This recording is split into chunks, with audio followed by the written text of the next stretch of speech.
दोस्तों आपने देखा होगा कि हमेशा जब भी हम किसी भी ग्रह पर जाते हैं वहाँ पर लाइफ ढूंढने के लिए तो सबसे पहली चीज़ जो हम वहाँ ढूंढते हैं वो जल है, क्योंकि जल ही जीवन है।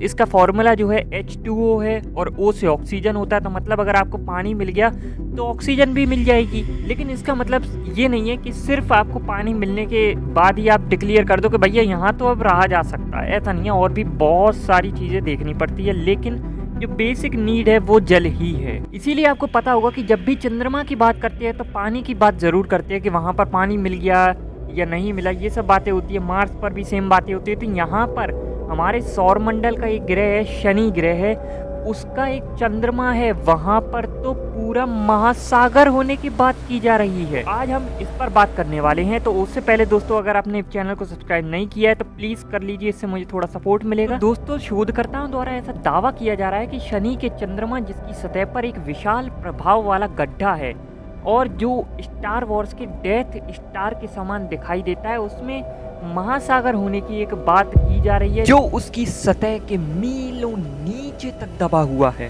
मीमास जो है वो शनि के सबसे नजदीक स्थित एक बड़ा चंद्रमा है और ये शनि के गुरुत्वाकर्षण के कारण सबसे अधिक गोल है और सबसे छोटा खगोलीय पिंड है, सेलेस्टियल बॉडी है। एक और महत्वपूर्ण क्वेश्चन इसमें आएगा कि हम जैसे चंद्रमा या अन्य ग्रहों की बात करते हैं तो वहाँ पर हमें जो वाटर मिलता है वो जमा हुआ है। ऐसे तो अगर आप प्लूटो वगैरह पर भी देखोगे ना, जो दूर हैं सूरज से, वहाँ पर बहुत सारी बर्फ़ है, लेकिन हमें तरल अवस्था में पानी ज़्यादा कहीं नहीं मिल पाता है। तो यहाँ पर देखेंगे तरल अवस्था में है या नहीं। मीमास जो है वो 250 मील चौड़ा बर्फ का गोला है और इस खोज के साथ ये उन विशेष चंद्रमाओं के क्लब में या कह सकते हैं लिस्ट में शामिल हो गया है जिनके भूमि के अंदर बताया जाता है कि तरल अवस्था में पानी मौजूद है। जब मैंने कहा कि लिस्ट में शामिल हो गया है तो इसका मतलब पहले से कुछ ऐसे उपग्रह हैं जहाँ पर पानी मौजूद है। तो जी हाँ दोस्तों, यहाँ पर शनि के ही कुछ और उपग्रहों का नाम है, जिनमें से है टाइटन जो कि बहुत सुना होगा आपने, उसके बाद है एनसेलाडस और बृहस्पति के यूरोपा और गैनीमेड पहले से ही इस समूह का हिस्सा थे। वालेरी लेनी कहती हैं कि ये बहुत ही आश्चर्य करने वाला है, क्योंकि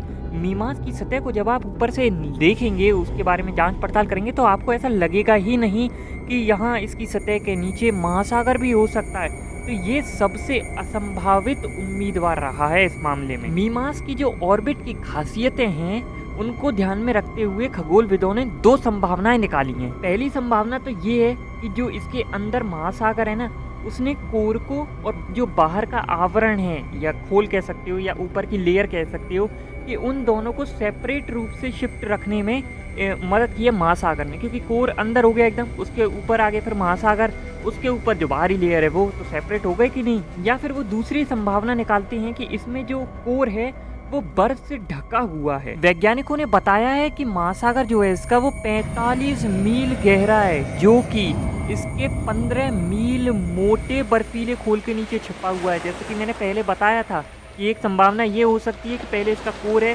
फिर जो लेयर है आइस की वो है, उसके बाद आउटर लेयर है। बृहस्पति और शनि के आसपास के चंद्रमाओं में वैश्विक महासागरों की खोज ने वैज्ञानिकों को यह अध्ययन करने पर मजबूर कर दिया है कि क्या उनमें जीवन की संभावना है। अब ऐसा क्यों है?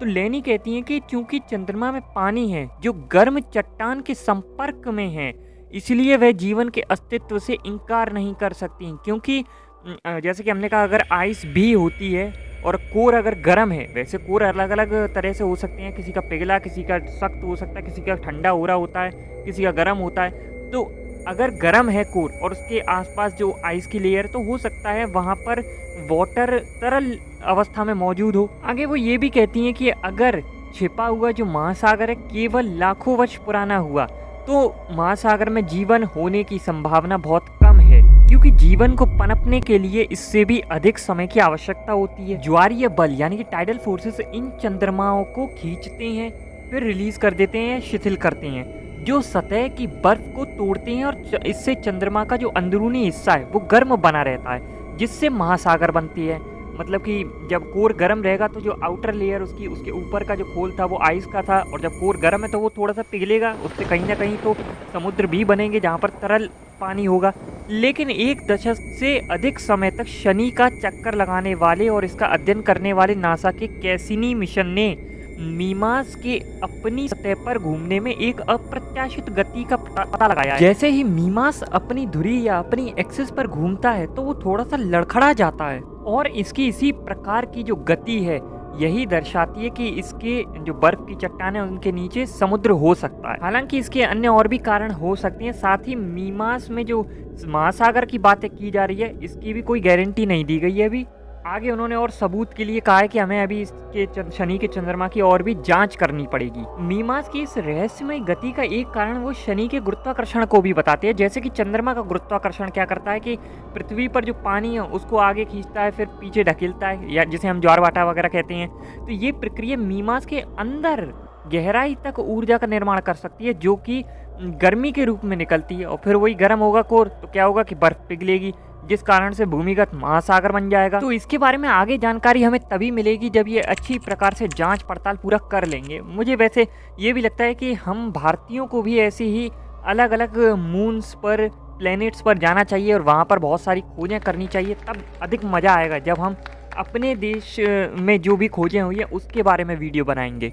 अगर दोस्तों हम यहाँ पर पृथ्वी के चंद्रमाओं की बात करें तो आपको पता है कि हमारा जो चंद्रमा है वो भी सिकुड़ता जा रहा है। साथ ही साथ पृथ्वी का एक नहीं, इससे अधिक चंद्रमा भी हो सकते हैं। इन दोनों वीडियोस को आप चैनल पर चेकआउट कर सकते हो, लिंक भी आपको यहीं कहीं मिल जाएगा, क्लिक करके जरूर से देखना। वीडियो पसंद आई हो तो लाइक शेयर कमेंट सब्सक्राइब जरूर करना। फिर मिलेंगे, तब तक के लिए गुड बाय।